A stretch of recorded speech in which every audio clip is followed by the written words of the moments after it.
Hey, I'm Casey. I'm the founder of Lingopal. What's changed recently is diarization. So that's a fancy word for speaker identification, being able to identify who's speaking when. And that's for a long time been a major pain point. Even the big transcribers, they haven't solved it.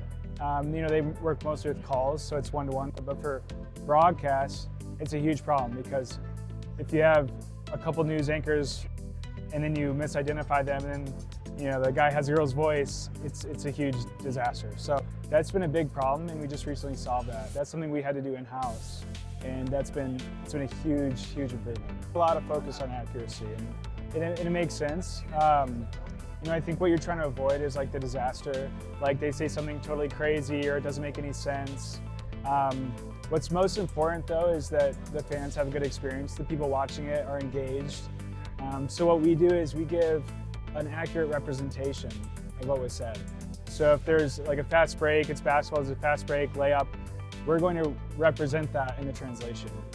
We don't focus on having a word-to-word translation unless the customer specifies it. We just focus on giving the best experience to the viewer. Produce once, distribute everywhere.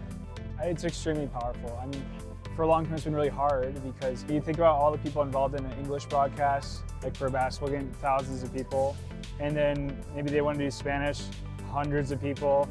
And so it's really not, it wasn't produced once, it's produced n amount of times. But now it is. Now you can go on Lingopal, click a few buttons, and you have 70 different languages that you can distribute everywhere. I mean, we've always had people who are doing broadcasts, they grow their market, and then they kind of capped out their specific language, and they want to do more, but they couldn't. It was just, the hundreds of people, all the extra effort. And so they've had the idea of doing it for a long time, but they haven't been able to. So now that it's possible, now that they're able to log onto our site, click a few buttons, and boom, have it, they're absolutely experimenting with it. I think the industry still underestimates how much it improves engagement. Since this hasn't been possible for a long time, people haven't been doing it. There's not a lot of longer-term case studies. And one person we did it with was going into Brazil, and they're getting 90% of their fans would recommend this to a friend, right? So there's absolutely the uplift there, and I think that as we get more case studies and more data, people will adopt it much quicker. They can have 70 languages, but then it's a big roadblock of what do I do with them? How do I distribute them?